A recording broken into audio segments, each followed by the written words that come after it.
Hi, this is Joe Goldberg, author of The Spy Devils. You're watching The Thriller Zone with David Temple. We had a fire in this house about 4 years ago. And this was because this is the hallway from one side to another. This everything got melted, Uh-huh. the heat, and so we can still see the smoke damage. I was cleaning it out. I found some. I got to put these up, but you still see smoke damage on these Oh things. my goodness. these Wow.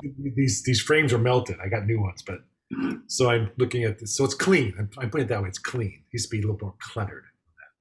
You could really impress us and say you were in the middle of a CIA special ops procedure when Uh, bad guys. I was cooking. I was barbecuing, smoking two chicken halves, and the delicious cherry glazed marinade, and it's a whole another story. So we actually know we left. They got a phone call saying our house is on fire, but I always had troubles getting the Weber kettle grill to seal. Right. I think that there's just didn't seal enough where the wind came through and blew the ashes and set the house on fire. So I'm guessing charcoal. Charcoal. Yeah. No longer charcoal in the house. It's all pellet grill and gas flames. Okay. Side note, because I got to talk about this because I'm a Weber grill guy from way back. I've owned two of the same Genesis products Mhm. forever. Been a Still pro. got it. Yeah, still got. I mean, it looks brand new because I'm a fanatic about keeping it. But I was out talking to my family yesterday, and we were talking about, man, I'm thinking about getting a Traeger grill, and he goes, "Yeah, that's nice, but Traeger's great, but there's a copy company out there called Green Mountain. Green Mountain and maybe Pitbull." Well, I know Pitbull. I got a Green Mountain. Okay, so it's basically Traeger. But this one's got Wi-Fi, which I don't use as much as I anymore. So that was kind of an extra pay. Little bit higher temperature, same technology. I use Traeger pellets. You can't go wrong. Yeah. But Green Mountain had a little bit more flexibility to it. For this particular, I got the Daniel Boone or the Davy Crock, whichever not the small portable one, the Daniel Right. Boone, I guess. I love pellet grilling. Set it and forget it. Well, I'm now all in. As soon as I get home, I'm ordering one because I grill everything all the time, and I've gotten kind of tired of that propane taste. Yeah, well, I have my smoker because it's a grill, so it's a smoker and a grill. Just crank the temperature up. Right. But I also got my Weber. That's outside now. My grilling controlled fire area. Um, so I have the Weber right there, so I can go back and forth between them. Get that thing to ripping hot. If I want to smoke some lamb chops and don't want to wait to get the temperature up, I can just get that Weber going to ripping hot. Throw them on there really fast. Sear the outside, be done with it, and walk away. Or Oh, you can crank the temperature up on their Green Mountain or your Traeger. Look, I mean, it's using smoke energy. I mean, it's still smoking, sure. and it'll get up there pretty fast. But you can just save time by just rip it. But I use them both. I use that. I use a sous vide a lot, and the grill and the smoker. Those are I cook. I do the cooking. Yeah. Well, I'm going to have to start a new show called The Cooking Zone, and you'll be my first guest. Authors who cook. There you go. Yeah, we cook writing and we cook. Yeah. We cook. There actually seems to be a connection because there's a creativity element to it. You Sure. can see the results of your work immediately. We are going to talk. We can continue to weave in and out of cooking and choppers, but Assuming you're editing this as you go along. well, a lot of times in the past, I've edited everything because I'm kind of a control freak. And lately, I'm just thinking, in the interest of time, sometimes I just want to go so that people can see how it happened in real time. Raw. Plus, the amount of time that it saves, Joe, is kind of insane. I understand that.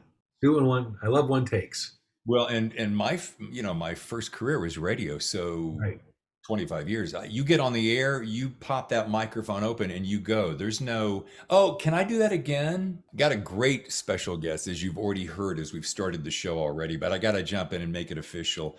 This guy's been a CIA covert action officer, which we're going to find out what that is exactly. A corporate intelligence director, sounds quite impressive. An international political consultant, and now teaches college and writes. Writing is, of course, what we're going to be talking about today. A warm thriller zone welcome to Joe Goldberg. Yay, me. Show your love. Show your love. Dude, it is so good to have you on. I feel like I already know you because I've been doing all this press, pre-release press for you, and we've been chatting back and forth. And it's really great to have you on the show. Thank you very much. It's my pleasure. I love to talk. You love to talk. Let's talk. Yeah.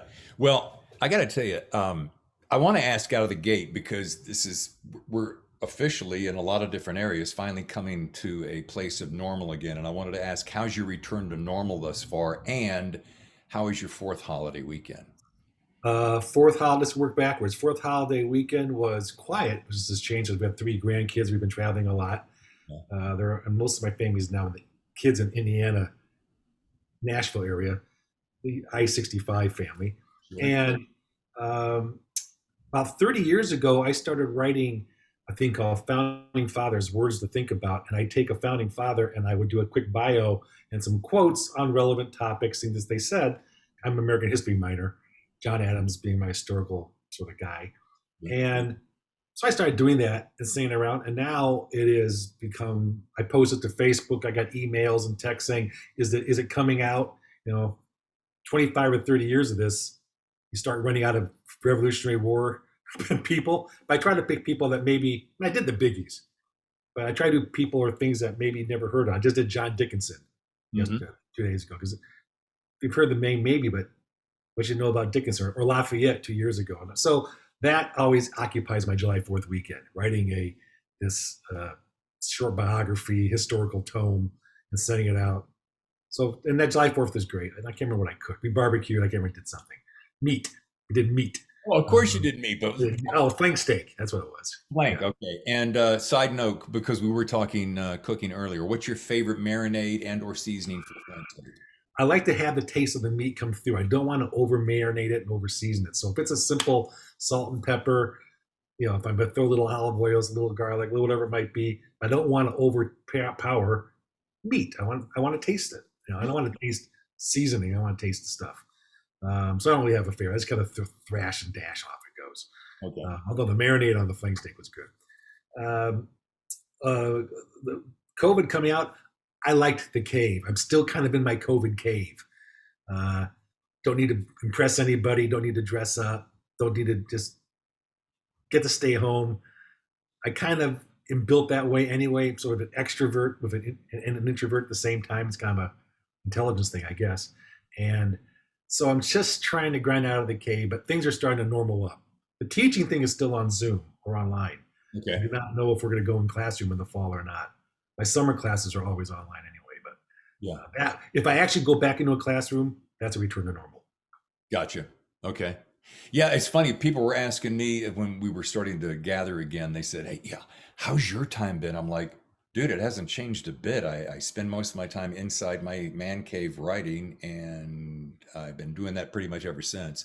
My favorite thing so far is just hitting the restaurants and the craft breweries, which San Diego's notorious for it. Yes. I learned this thing called delivery. Yeah. I'm all in on that. Yeah. I don't need to go to Costco. Ship it in. Yeah. No wonder Amazon stock has gone through the roof since in the last 18 or so months, right? And I am personally taking care of that for them. They need to send me a thank you note for that. I do have to ask you, because when I started at the top of the show about this, and what is the difference between CIA covert action officer? Is that any different than just a CIA agent? I mean, explain that to me, because I'm curious. Well, CIA, if you're in, it's complex. I don't know how they've changed the definitions. But in my day, you were a case officer if you were part of the operations. Agents and spies are people who we recruit or work for us. So if you're CIA person, you're an officer, you're a case officer. my specialty was covert action, so I was classified as a covert action officer, and I did case officer too, as part of my covert action stuff. Yeah. But it's a huge thing. So you're an analyst, you're a technical person, you're whatever. People in the field are usually case officers if you've been trained, and you may have a specialty. So that's why I called it covert action, because that's a niche. And so plus I did also classical case officer before I got out. So if I wanted to, let's pretend I could join the CIA today. If I wanted to join the CIA, I'm just curious, because we're going to get to the research in your book. How does one do that? How complicated, how intense is that? Well, it's a lot easier now. You don't join, you apply. Once again, I'm a dinosaur. So they came on campus in Iowa, and they interviewed, and I had a political science degree and a communications degree, and a master's. And I thought that was I've always wanted to work in the government, and I always liked Man from Uncle, Mission Impossible. Oh yeah. So it was the one place I thought I wanted to go into government if I wasn't getting elected. So they came on campus. I interviewed. Took about a year because of various paperwork issues, and then they call you in, and you basically, I think in essence, they shop your file around to different places where they think you might be interested. They might have interest in you, right? And then if those offices are like you, they call you back and say, hey, we want you to come interview, and you'll do the rounds at these different offices, and you'll interview, and they may like you. Now they got a website, and they got news, and they recruit online, and it's sort of the same thing. Rather than to send out recruiting officers to colleges, which I'm sure they still do, but you just can apply online and do your thing. And I get a lot of students that who are interested, and I tell them, just go to the website, and if you've got the skill, the language skills, or the personality, or whatever it might be that they're interested at the time, they'll find you. They'll call you through, because it's very, very, very, very selective, and they're looking for certain attributes that will help support, the cause, the mission. And if you got them, they'll at least look at you. And speaking of Mission Impossible, to jump forward now, the opening of The Spy Devils, your latest novel, your main character was raised to be a spy, and now he leads a highly trained team of covert espionage agents as they look for a stolen briefcase around the world. Yeah, that's a MacGuffin. That's an Alfred Hitchcock thing. Yeah. Well, it grabbed me by the shirt with that opening scene, and it felt like, and it's funny you should say this, because it felt like a scene straight out of Mission Impossible, or James Bond, or Bourne Identity, or any of the Bourne series. And it just, matter of fact, do you care if I read the opening paragraph? Because I love this paragraph. Go ahead. It's popular. It is so, I mean, I think it's going to be in my top 20 favorite openings. And I love the one little thing you do is you titled your chapters. We're going to come back to that. So this is Kiev, Ukraine. The instant he was tossed from the balcony of his luxury suite into the cool darkness, he calculated how long it would be before he landed on the crowded sidewalk 10 stories below. He couldn't help it. That's how his quantitatively oriented mind worked.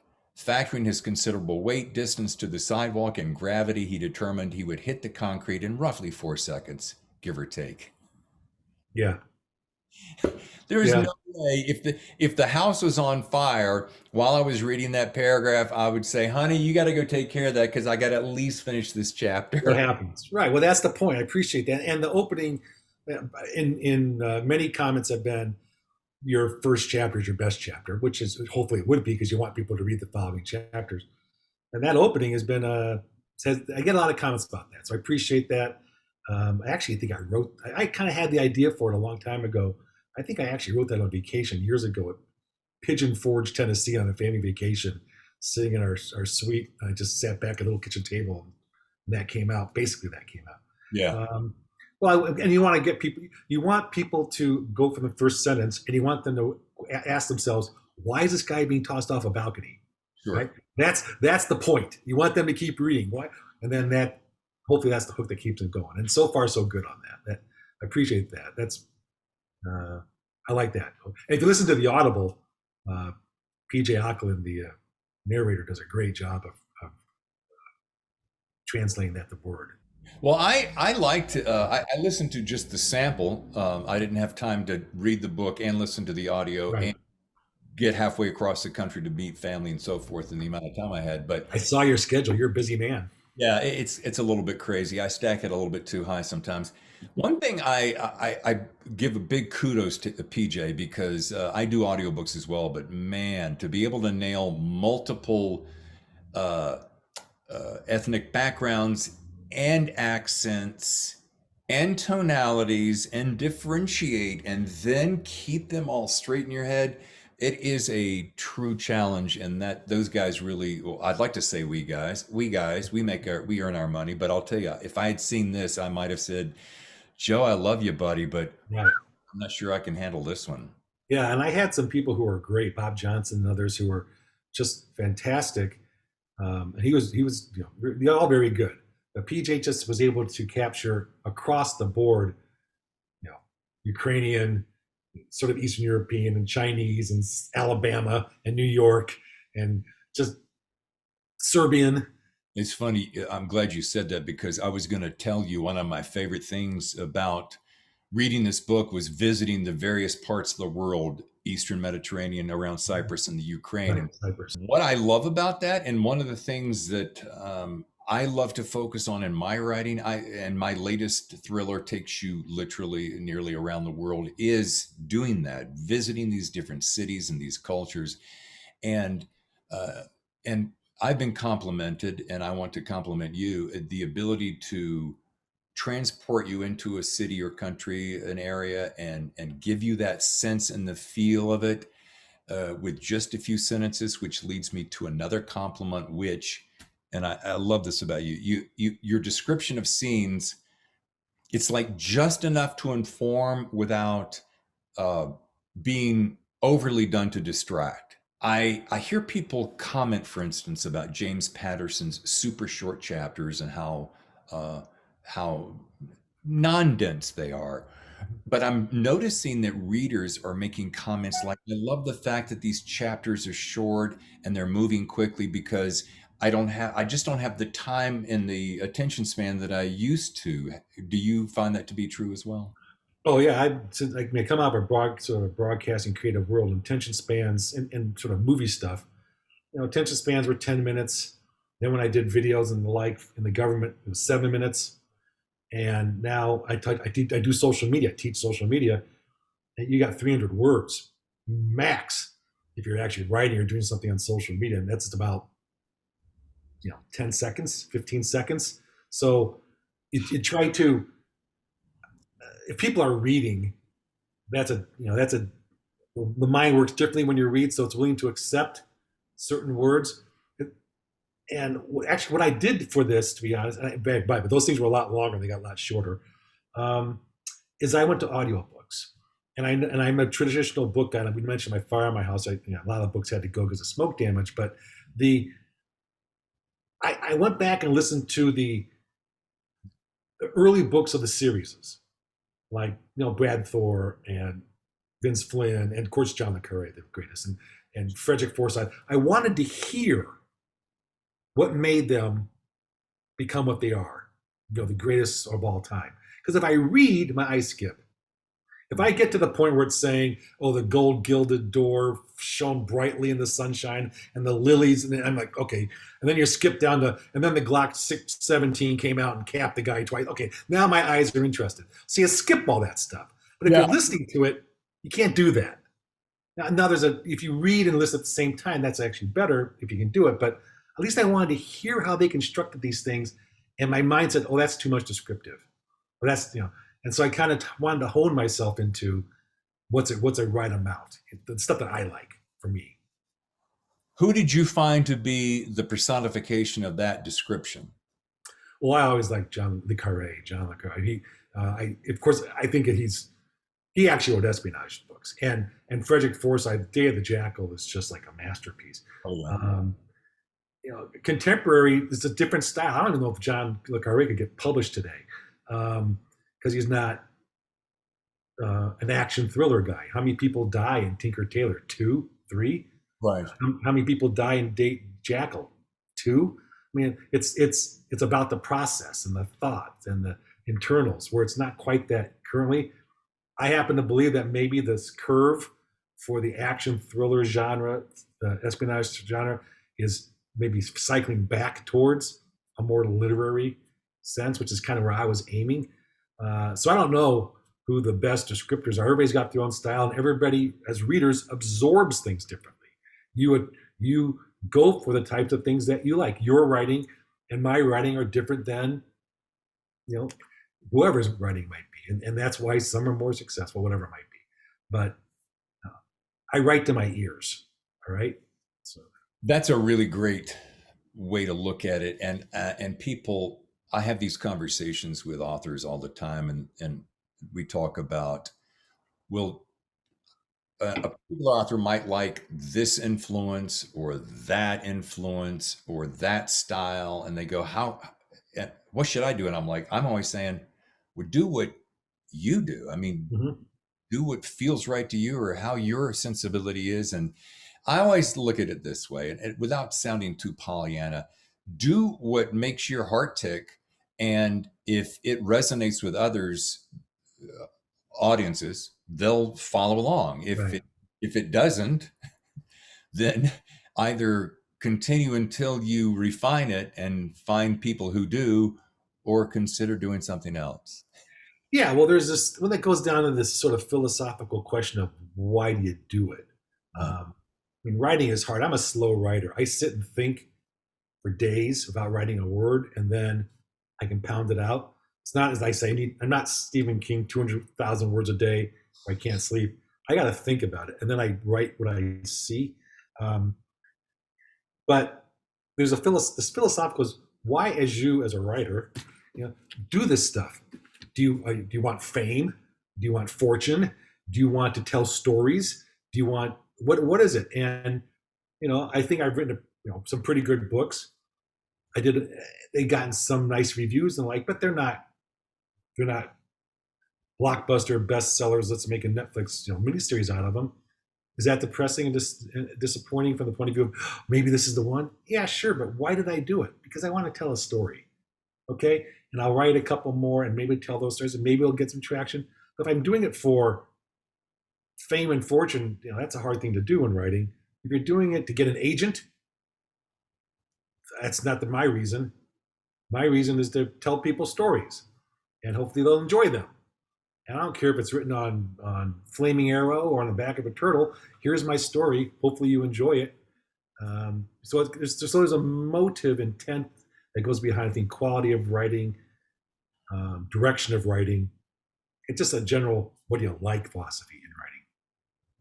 this is a great jumping point because I wanted to, and I want to make sure I stay on task. But your Secret Wars and Espionage Story was your first novel, and you self-published that. Yeah, so Yeah, 2014, I want to say. yeah, that's a story and a half.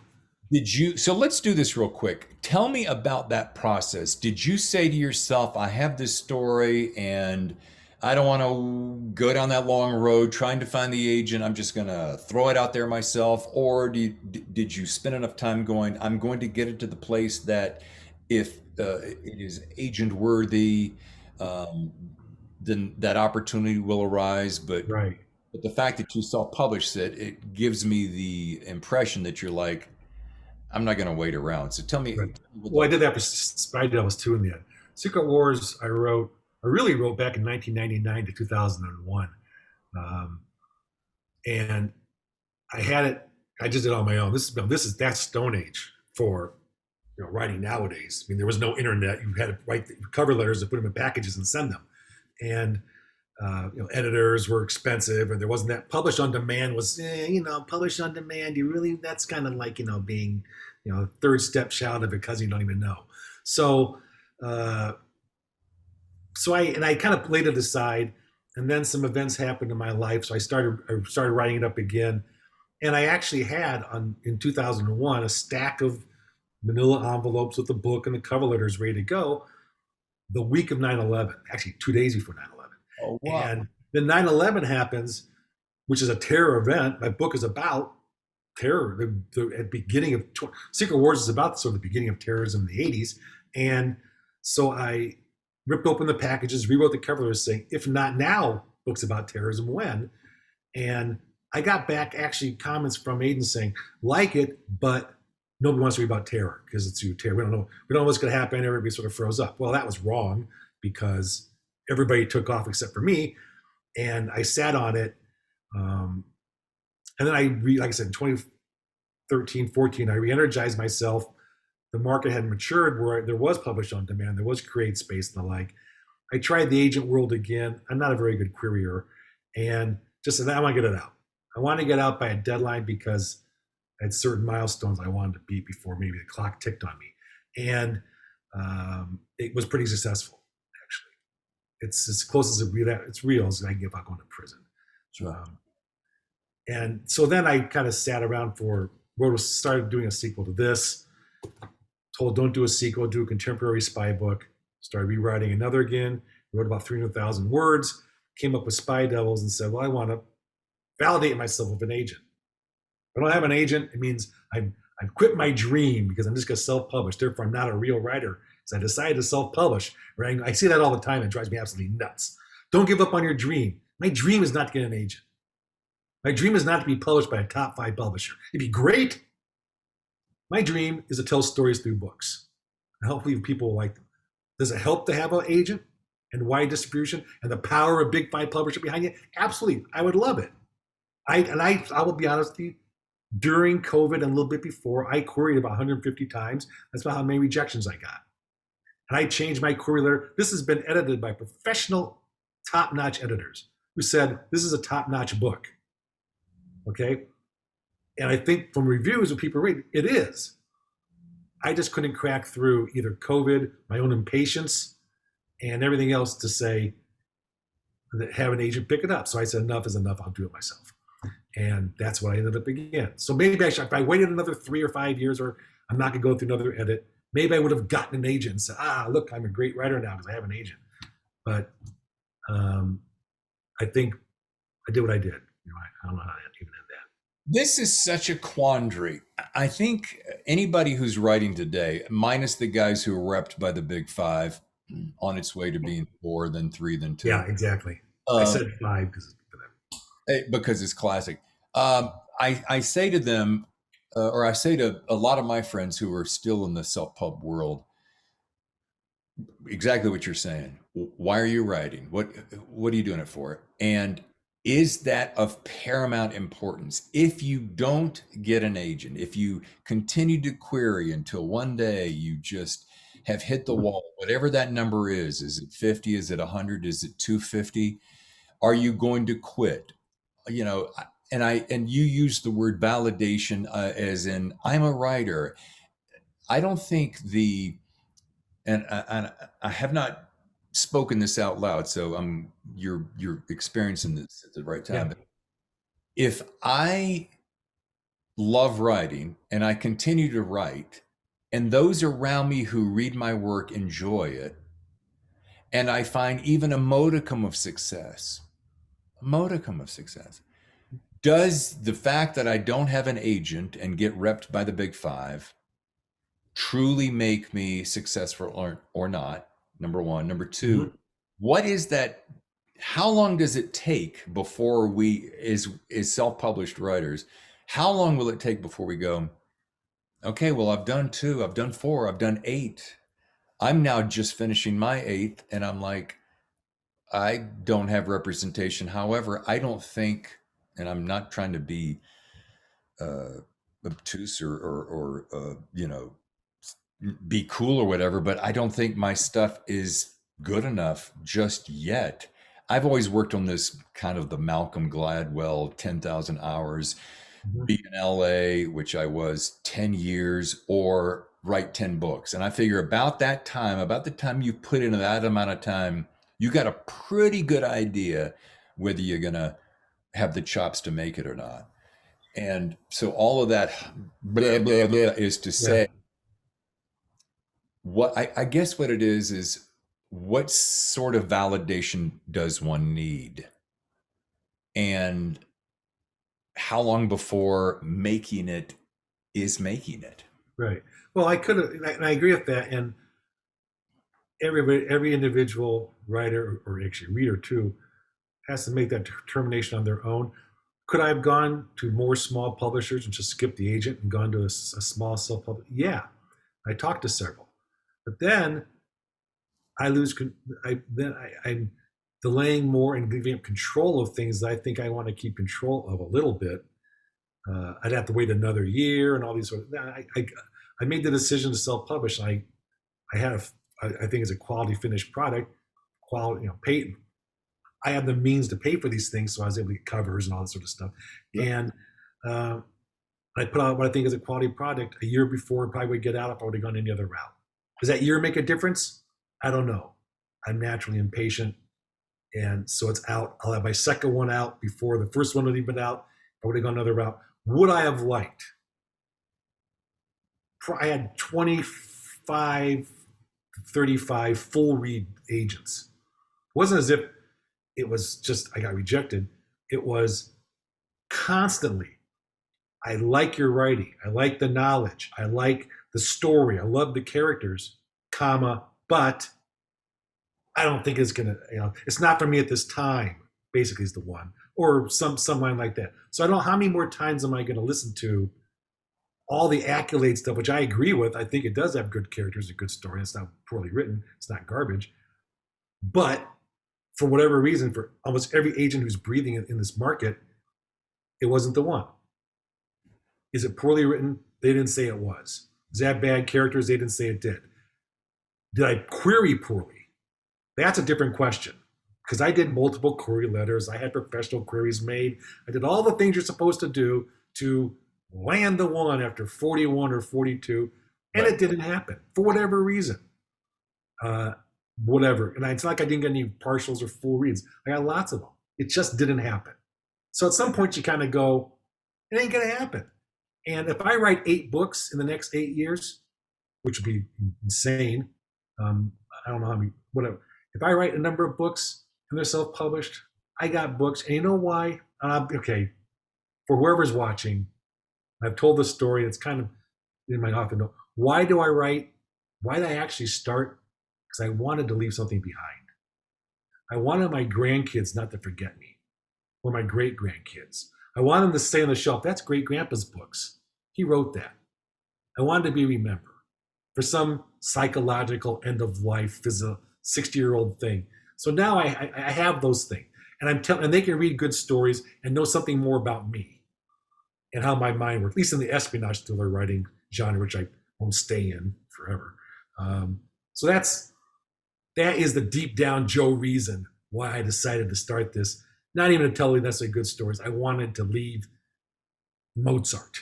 I wanted that thing that's in the Library of Congress. So that makes sense. Am I getting through to you? Sure. The deep down. It sounds trite and superficial, but it's true. No. You're wearing the T-shirt. The deep down Joe reason. I mean, that's what we're. That is the why do we do it? Because yours is to leave something behind for people your family to remember you about, and I love that. And what did my dad used to always say? Cream always rises to the top. Yeah. But I'll tell you something. The thing that you said that, and I've seen it a couple times now, and I did some acting back in Hollywood, and you would go in and do this audition. You're sitting before a board of people. Maybe it could be 4, it could be 6, it could be 15, and they're all like, and yeah, that was really, really good. Yeah, you're just not for us. Yeah. Yep. And it's impossible for you not to take that personally. Yeah, you do, but you plug, like you say, you're an actor. It's a given. You plug ahead. I couldn't figure out, and you can't talk to agents. A couple you can, who actually give you feedback and personal feedback, as in some things. Most of them are kind of like just blow you off. But if do you want to get better at something, then listen and try to get better. Work at the Gladwell thing. I'll be the first one in my thing say, am I writing Hemingway? No. Am I writing uh, Gabriel Alon? Am I doing Dan Silva? No, I'm doing Joe, Right. and it's as good as Joe as I'm going to get. And if it rubs off on, and I want to do something different, in the sense of I didn't want to do, in my mind, the hero element. Although I have a hero, he was actually not. Bridger was not the main character of the book. He was a secondary character in early drafts who just took it over. Oh, wow. And yeah, he was not. He was. I added him later on to help me out on some storylines, and then he took over. He took the whole thing over. As he But should. as he should have, which is what my reviewers, my editors were saying. Who's the main character? I go, well, it's kind of turning into Bridger. He goes, yeah, you're right. I want to know a lot more about him than these guys. So that's why I wrote 300,000 words to get 93. One thing I did really, it actually caught me off guard. Did it catch me off guard? Did I didn't pick up on it at first? Did I didn't quite see it? Was the fact that Bridger's mom was his boss. Mm-hmm. I remember maybe about the second time I read it, I'm like, wait, mom?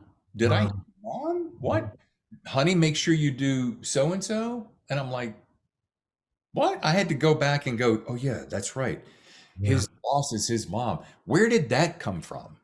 That's awesome. That's basically fiction. I didn't want to have a male-dominated materials. I wanted to have strong female characters because I worked for, in fact, not all, many of my early bosses in the agency were strong females. Well, strong bosses, but at that time, the female had to fight their way through the male-dominated, network, especially the agency, the government. And I learned a lot from them. They were great people. They helped me in my career. So I kind of always wanted to pay homage to them by having that type of character in the book. And I thought that I wanted Bridger to be something different. Like I said, I didn't want to be a product of special forces. I wanted to be a product of a life existing within this one world. And the only way to do that is to be born into it. And so his mother became his boss. She's based upon a lot of people who I respect. And it added an element of how do you deal with family? How do you deal with these particular issues in these situations that you weren't expecting to come along, especially when your relationship is sort of irreverent, right? Wow. So I pushed that, and then so he has. Okay, I'll answer the question. I have to think about it for a while. I'm rambling, then I come down to the real reasons. At the time I started writing this, whatever draft of this book that was, both my parents died within a few months of each other, and a few other things happened. So I had a book that, if you read carefully, although much has been cut, there's always a child-parent relationship in the book. There's the Ira Bondar versus her father, and there were other ones I had to cut, but there's Bridger and his mother, and there's father and mother figures within the book. So I wanted to have this family dynamic, sort of pay homage to the fact that I was going through family issues of my own, and moments of loss and grief and hope and things that you learn. So that was behind some of the subtle. If you read it closely, you'll still see some smattering. And then the next book, Rebellious Son, I'm bringing back a lot more of their background and some of that tension, family tension, and something like what happened to Bridger's father. Okay, so you've just answered one of my questions. Is there a sequel? What is it? Rebellious Son. When is it coming out? Everyone always wants to know. Good question. Like I say, I'm a slow writer. I really, really hope this is July. I keep saying every Sunday night, this is the week I start writing every damn day, and every day I actually write better at 2:00 in the morning. So I got to get back on a night owl schedule. I don't write well during the day, as well during the day. Too much social media out there. And so I'm hoping to have it, if not by end of this year, early next year, before in the book period. It'll be a series of 3 as of right now.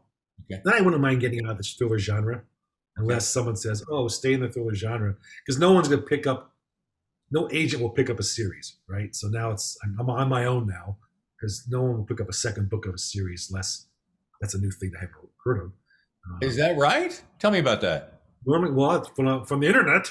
You don't believe the internet? I googled it. Wait a Um, minute. Who said it? the Google said it, for God's sake. It was some .com thing that if they like the beginning of a series, a 3-book deal, and then they can see how bad or poor or mediocre the first book sold, and they don't want to pick up a series, so they already got one. So if I'm wrong, hey, any agents, here's my info. Um, I'll still go for it. I probably will ask when I'm ready to roll. If I'll send it out to see if there's anybody's interested. Okay. I have certainly two more Spy Devil books, and if people like it enough, I can continue the series. Yeah. I will not kill Bridger. Okay, I'll give the ending of the 3rd book right now.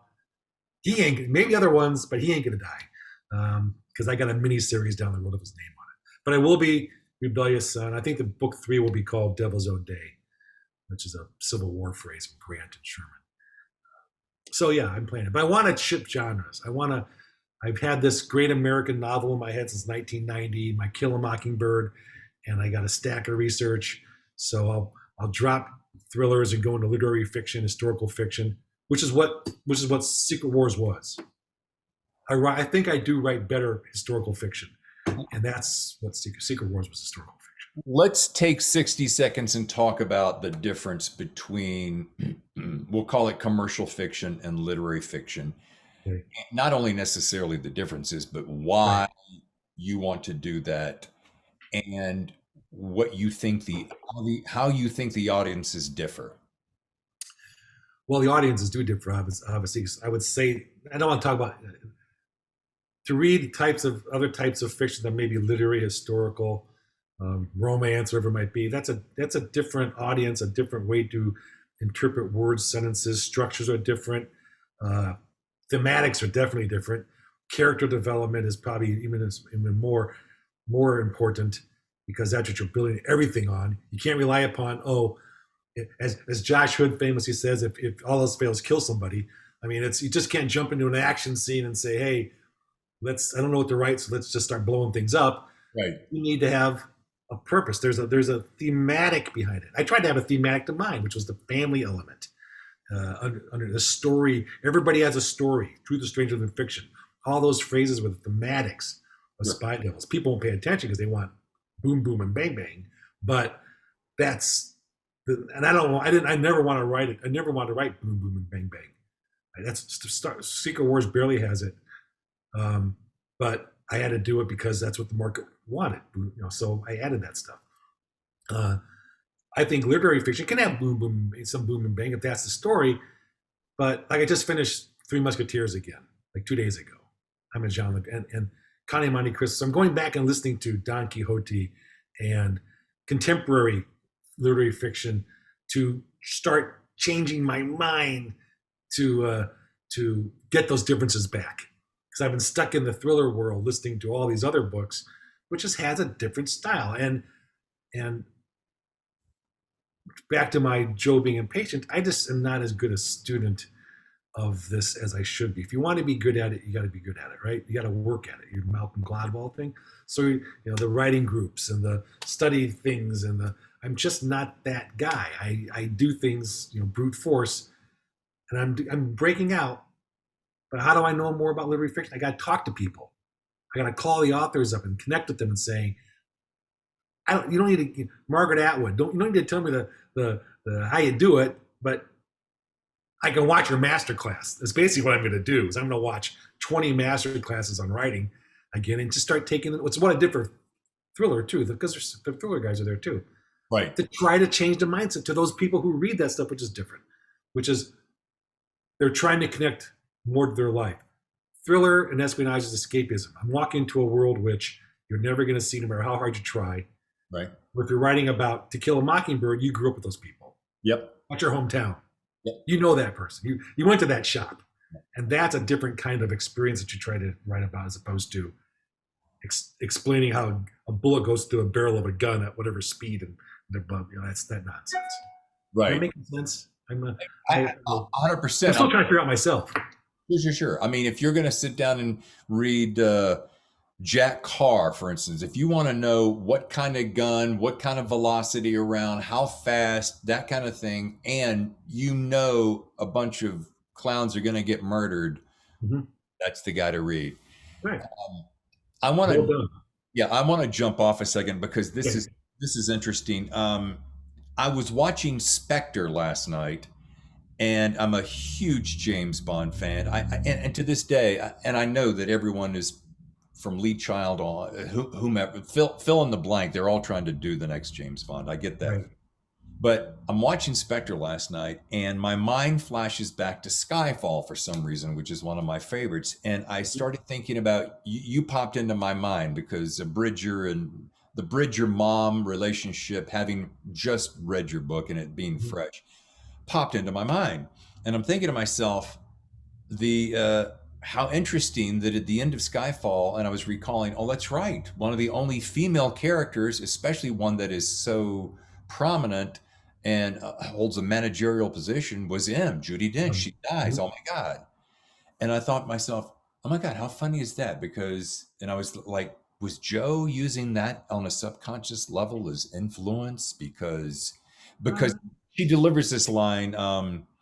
What does she say? Her last words were something to the effect of, "It's nice to know I finally did get one thing right." And I remember walking away from that movie, and it's all coming back to you here in a second. yeah. Oh my God, was Judy or M James's mom? Mom.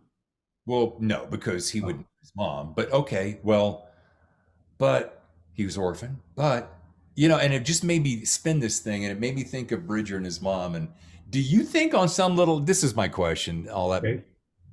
jaw. Yeah.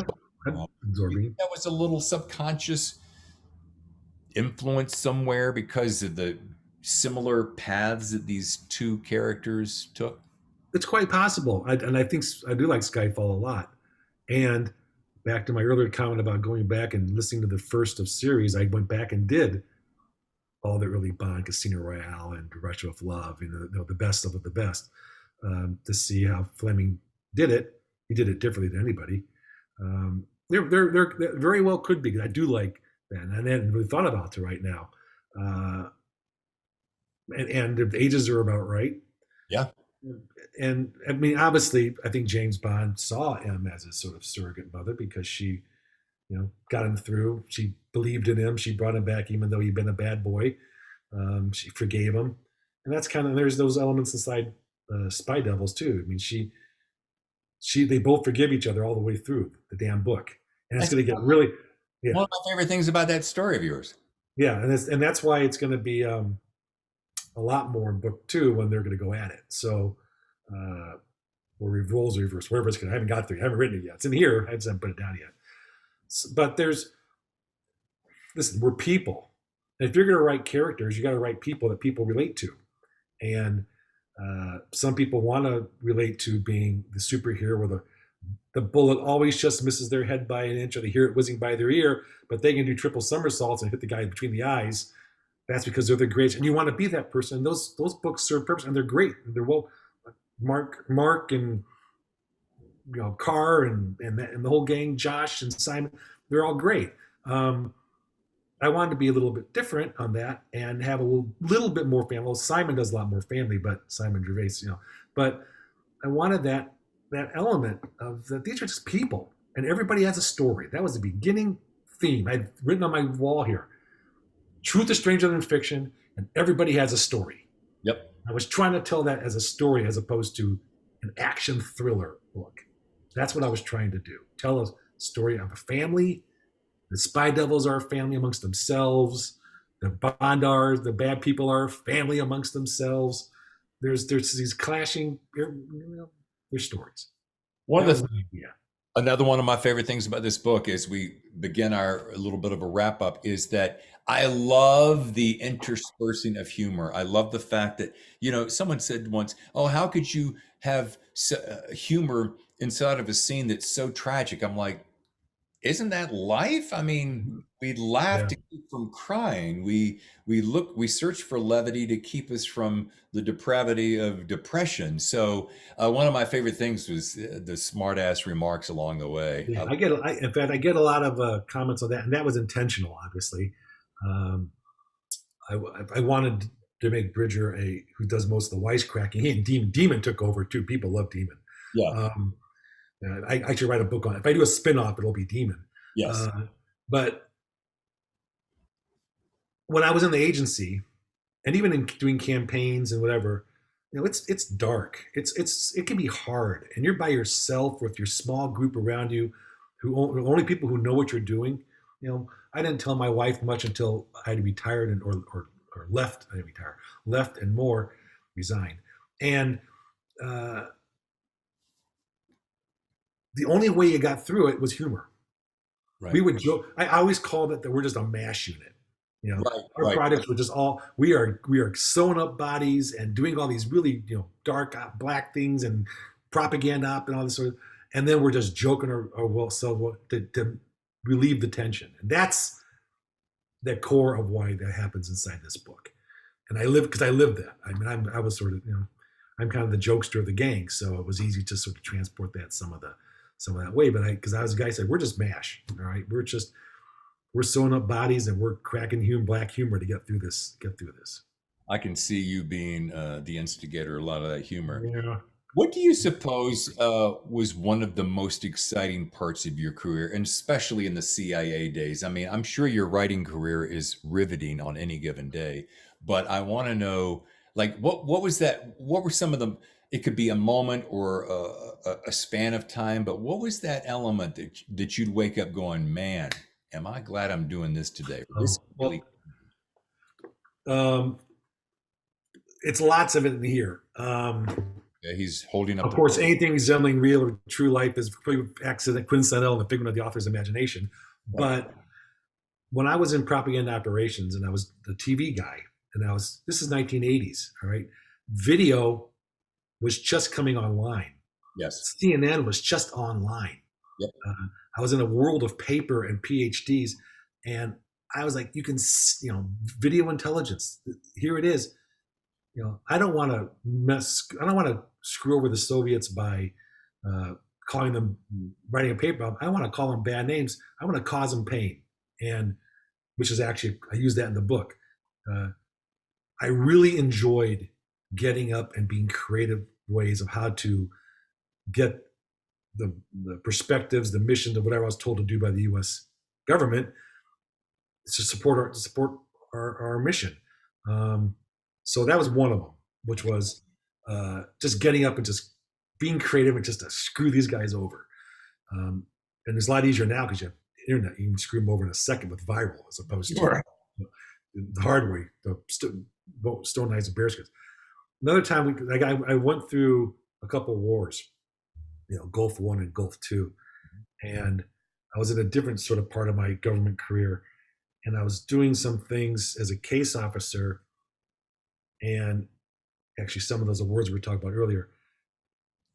I did a lot of collecting on some things, and I had the people actually call me in back to give me some stuff and said, "What you did saved lives." Wow. And that I'm chilling up again because like we talked about, what do you know what you're doing? You're going off, you're trying to squeeze some information from people, you're collecting on things to support our troops in the field, period. And you're providing that back to headquarters and the cable, and then off you go. And then you get called upon to do some special things on top of that.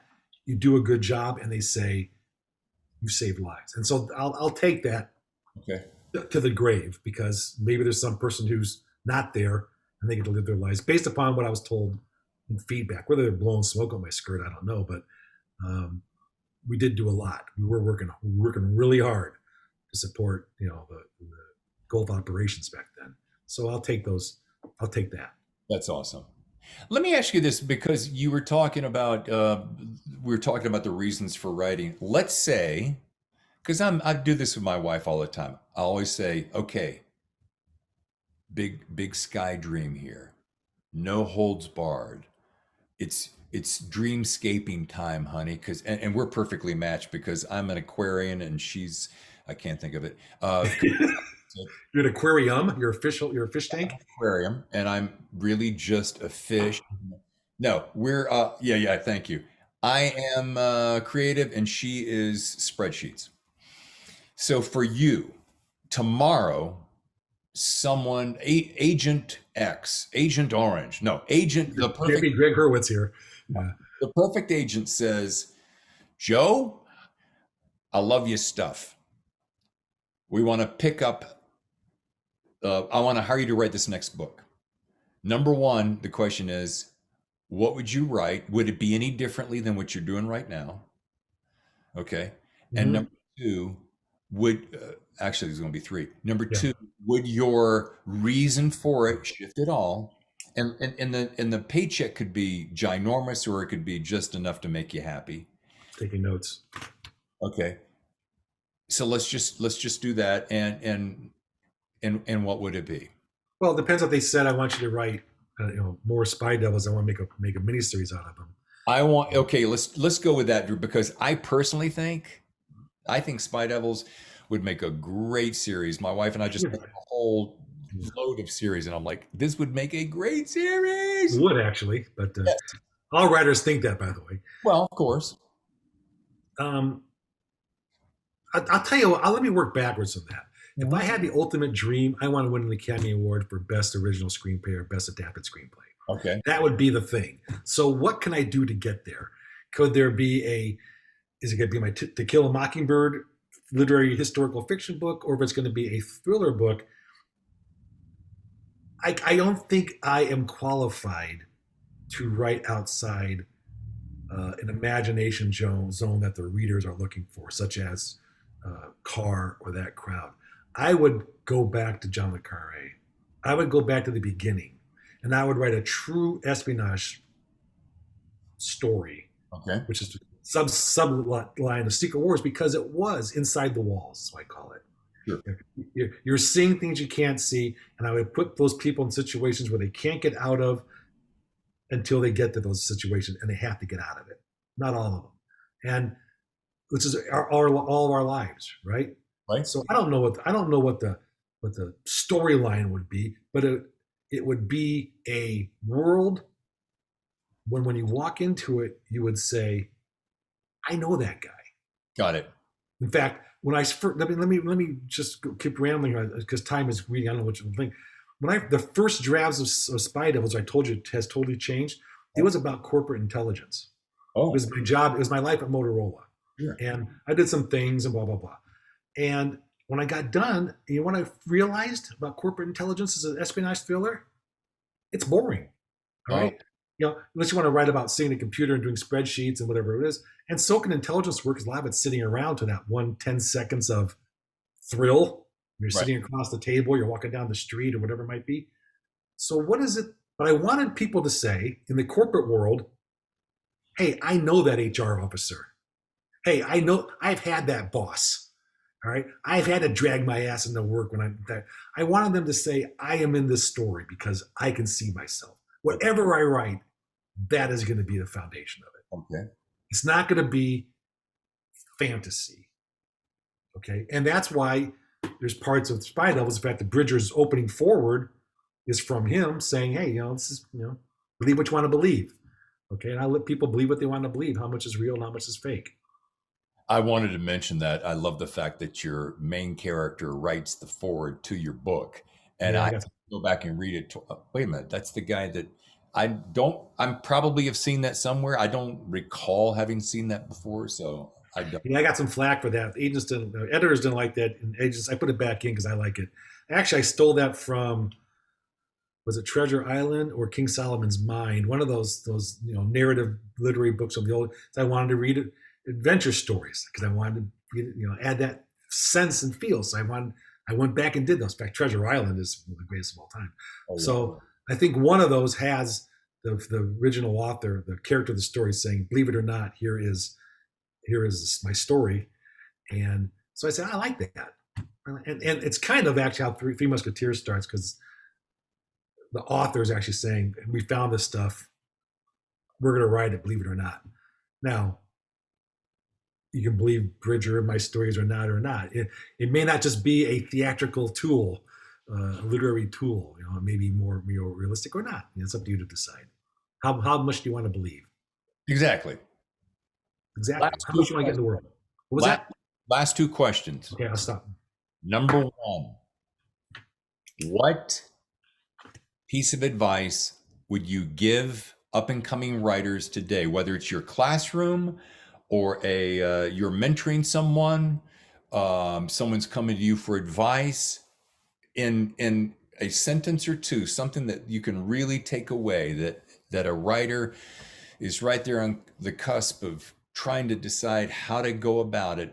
What's the Joel Goldberg piece of advice that you say, yeah, absorb this, take it to the bank?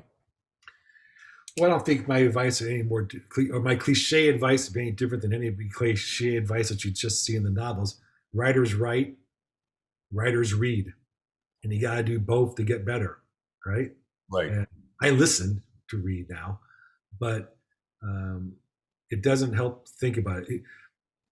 As my dad would say, it ain't gonna get done looking at it. All right. So it ain't gonna get done thinking about it. It ain't gonna get done saying you are until you do. My dad used to say, if you aim at nothing, son, you're going to hit it every time. That's right. It's kind of the same thing. You know, it ain't gonna get done looking at it. Yeah. So stare at that blank screen, put down a sentence, maybe get to the second sentence, and then off you go. That's Hemingway.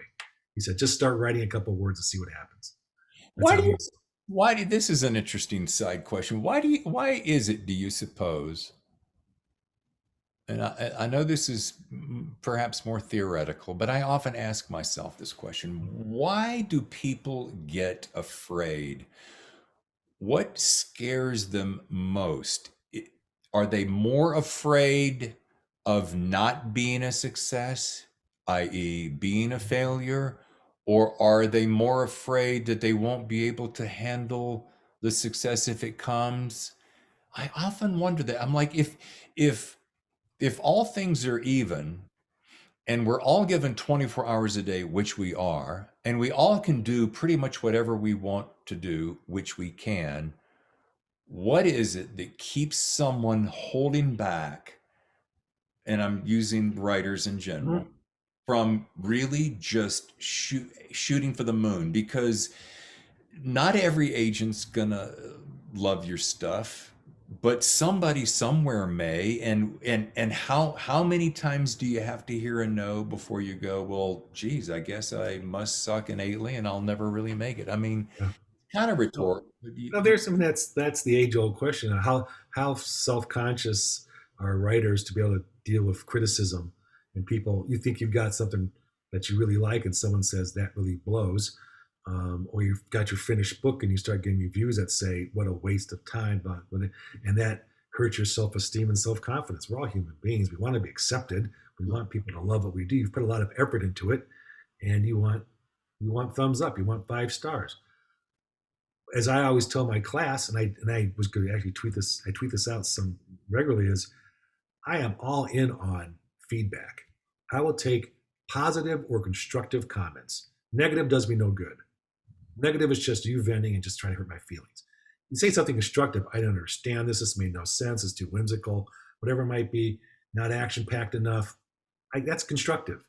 But if you just we're afraid of that negative part of it. And so when I tell my classes to grade me, at the end of the year, I'll take positive and constructive comments to make me a better teacher. Give me things to make me a better writer, because just because I published a book doesn't mean I'm a writer. It means I got a book out. All right.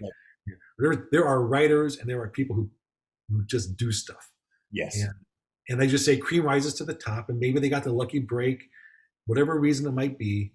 A lot of it has to do with time. 2014, a much less cluttered market, a much less technology-driven market. Yes. Easier to be a bestseller. 7 years later, I'm in the, you and I are in competition, right? We both got books out there, and yours is coming out or out? It's out. It came out last week, and last week. I knew it was soon. Do you have a copy yet? I will be getting a copy. You got mine, right? I sent it to you. Oh, yeah. Is it? It's Kindle, right? I'll pull it down. I'll buy it. I want It's to take it. Kindle and paperback, sir. You can get other when you like. Okay, well, I'll buy one, and you can send me another signed copy on your own for your own time. I'll do it. So I'll push. We push each other. We have to because it's a small market. Go ahead. Question number 2. Time is fleeting. Question number 2, and I love this, having spent my entire first career in radio, I write all my books to music, almost always, unless I just need silence. But generally speaking, especially when I'm writing action scenes, I have a couple of performers that I really care for. I'm just really curious, when you were writing The Spy Devils, did you have either a genre or a specific band or orchestra or whatever? What were you listening to, if indeed you were, when writing Spy Devils? First of all, Diet Coke is required to write. Second, for listening, I listen to jazz because I came out of the music world. My wife and I met in the Iowa Hawkeye marching band music thing. So if I'm oral. So if I'm hearing words, I'm done. So I can only listen to music. Yep.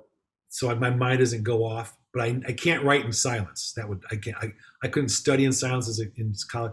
So I always just play jazz. I put on the Pandora jazz stations, let it rip, and it can be big band. It can be Maynard Ferguson to whatever, Dave Matthews, or not Dave Matthews, whatever, just combo jazz. I listen to my brother's a sort of he's a musician. He's got albums out. It's sort of a new wave, sort of, I don't know what he calls it, but it's good stuff. So I listen to him too, but stuff that is music in the background. Melodic, but not intrusive with words. Not intrusive in my head. Got it. Yeah, I listen to more Hans Zimmer and those guys, anything to do with, and I could rattle them off, but I'm not going to waste the time, but basically the Bourne series, Zero Dark 30, those pieces of music, this dun, dun, dun, dun, dun, that drives that momentum. But I'm with you. The words that would distract me. It kills me. Yeah, I never really thought about going into movie theme song genre for action people. That's not a bad idea. I might try that. Can I steal you? Is that copywritten? No. Steal that idea? Seriously, Okay. I'll share when I get back home. I'll share with you my. Let's see. Do I have it in? I have it in Spotify and I have it in Apple. And what I do is I build categories. So if I'm like action thriller, I'll pump that queue full of this kind of music. Or if it's melodic tension, I'll fill that queue. But yeah, I'm a big fan of drawing the energy through melody. Yeah. But when you get in the zone, I don't even know there's music back there, right? You're just letting it rip. Sure. My biggest problem is I have little sausage fingers, and typing is a challenge for little sausage fingery me. Spell checker and Grammarly, God bless them. Yeah. Well, I got a couple little cues for you. First of all, if you were asking me, you did not. So I usually do not give advice unless I'm asked, but I'm going to break my rule here. Yeah. Diet Coke I would love to see you choose something other than Diet Coke. I know. I'm going to use, Mom. Pardon my language, but that shit will F you up. I mean, that stuff. I know, Mom. I know. That's why I've got the bottle of water with the thing. It's now, to be honest with you, pushed out Diet Coke in 80% of my day now. So I'm working on it. I'm trying, Dad. I promise. Okay, okay, son. Don't cut my tuition off. I want you to be healthy for years to come because we want more Spy Devils. Yes. Thank you. I want to write more Spy Devils. Joe Goldberg, you are delightful. Thank you so much for your time. Thank you. This has been a pleasure. Great questions. We have to keep in contact, man. Yeah. And I hope I will promote your writing and your endeavors as much as humanly possible, because that's what we're supposed to do. That's what we should do. We should. We really, I mean, if we're not serving the community and supporting each other, then, what the hell are we doing? Exactly. Yeah. Look, my motto, number one motto, I live by mottos. Yes. Whatever I can do to help, let me know. Okay. Period. So please do. I will. Now, this will be coming out on Friday, so I've got some work to do to edit that together, but I'll give you the information and you can promote accordingly. I will promote accordingly. Excellent. Thank you again. Thank you, sir. Enjoy your time. Happy summer. Yes, and to you.